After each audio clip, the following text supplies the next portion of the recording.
Yo, what is up, YouTube? It's your boy YBP Gang, YBP Nation, YBP Boxing, YBP MMA, and today it's a little late for the video, but I'm gonna be reviewing TUF 32, episode 1. I think that came out last Tuesday. Now it's Wednesday, so 2 episodes have come out, so I'm gonna be double uploading. But I just got around to watching it. I've heard there was a crazy knockout that happened in the second episode. Don't know who it was with or who against, so I'm going to watch this right after I record this. But overall, first episode was pretty good. I think if we're comparing like Connor Chandler and Shevchenko and Grasso, it's kind of hard to compare because there isn't much beef between the two. Seems like they're very cordial. Seems like they're very respectful for each other.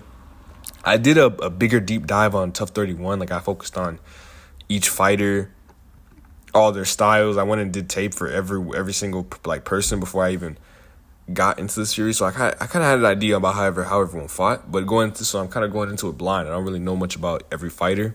I didn't really deep dive into it because there wasn't much hype. I thought TUF 31 there would be a lot more hype for it, but it just seemed like even though Conor was on the show, there wasn't that much hype. So now imagine you have Valentina Shevchenko and Alexa Grasso, two fighters that on the women's side that maybe people don't really care about, so it's a tough sell, but I think the format of the show, there's always going to be a place for it in the fans' hearts, and I think people are always going to tune in, those hardcore fans. But going into the episode, we got the matchup that we got at the end of the episode was Guillermo Torres from Mexico in the featherweight division going up against Rody Rodets from South Africa. Both guys have, vast wrestling backgrounds. I believe Guillermo Torres said that he wrestled for the Mexican Olympic team. And then Guillermo Rodet said he had some, good wrestling. I don't know if he competed in the Olympics or to what capacity, but he was a champion. He had, wrestling credentials. I think his wife is even a great wrestler herself. The dad is in on it too. So they're all, he has a lot of people around him that are involved with the mixed martial arts for sure. So with Guillermo Torres, we found out that I think he's divorced, so his daughter lives with his wife, and I think his daughter's a bigger motivation in his life. She means a lot to her, and that's why he has a tattoo on his forearm that's illustrated by his daughter. So just some from free draw stuff. So she really means a lot to him in his life, and he was just going out there really to be a motivation to her and go out there and try to do the best that he can. So that was, we always get those moments in the TUF episodes talking about, the family, how much they mean to us. You might even get a character crying. I don't know why I say character, but that's how they portray us in the show. Like, it's like they're not, obviously they're real people, they're real fighters, but you're trying to paint a story. You're trying to get us to be emotionally attached to them for the time being, and then you see them fight. You grow connected to them. You start to see the story. You start to see all that they've been through. So they're portraying a character, and the character that we've seen with Torres, he's a family man. He wants to go out there and provide for his family and make it to the UFC and accomplish his dream. And we see that with Rody Rodets too. Like, family means a lot to him. His wife is, like I said, they're all involved with mixed martial arts. So that's what we really got. Not too much with the house, not too much drama. Shevchenko and Grasso seem to be on really good terms. And then we get to the fight, and honestly, really good fight. First round, Rody Rodets was going out there, taking him down. Showing that he's the better wrestler. There were some moments where you saw the prowess of Torres. You saw that Olympic experience. Then he had like a switch at some point. I don't know what it's called. It's like a pancake, but he basically reversed him in the air. Like he had a takedown and then but nothing conclusive. It was just takedown defense.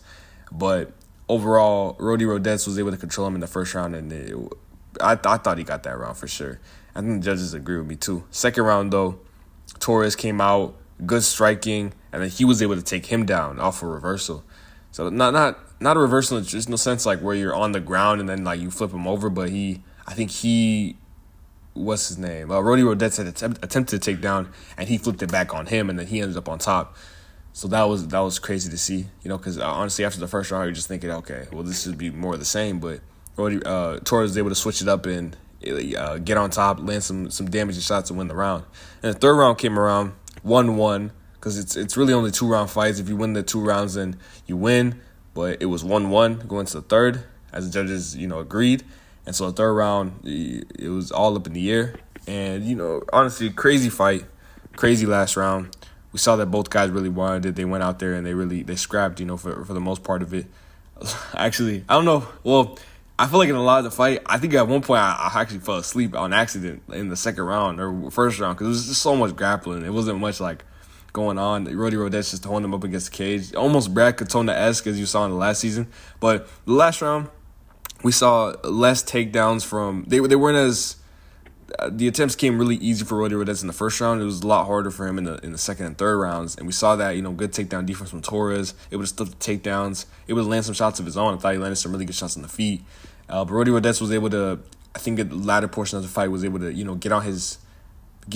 not on his back, but able to control him. Just hold him, really. Just have that control. Just hold him. Not really landing any damaging shots, but just hold him. Like, keep him latched onto him. Almost like, but didn't get on the back, really. Just able to just hold him around. Like, if you saw Jailton Almeida versus Curtis Blades, something like that, where it wasn't much damage, but just controlling him, just holding on to him, getting onto the back and whatnot. So, in my eyes, and then obviously it was the last sequence where it was pretty 50-50. I thought, what's his name? Roddy Rodez had landed, like, some good shots in that sequence, and then Torres also landed some really good shots in that sequence at the end, too. It was kind of like, what's that fight called? Holloway and Gaethje, at the end of that one, they were just kind of throwing punches. So, in my humble opinion, I think that Torres should have got the decision.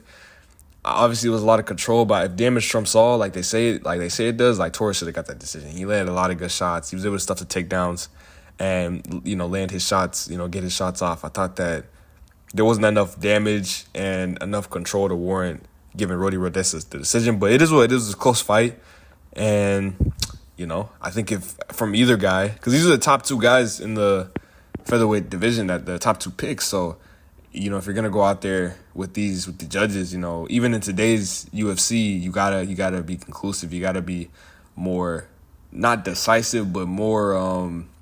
Gotta put a statement on your performance. So it is what it is. I think Torres, hopefully he gets another opportunity. We've seen in the past, like with Brian Battle, Trayshawn Gore. We've seen fighters who have Cody Gibson too, Brad Katona. We see fighters who don't necessarily win the season, but they end up getting signed anyways. Hopefully we can see that with Torres. I thought he put up a really good fight, and I thought he won the fight.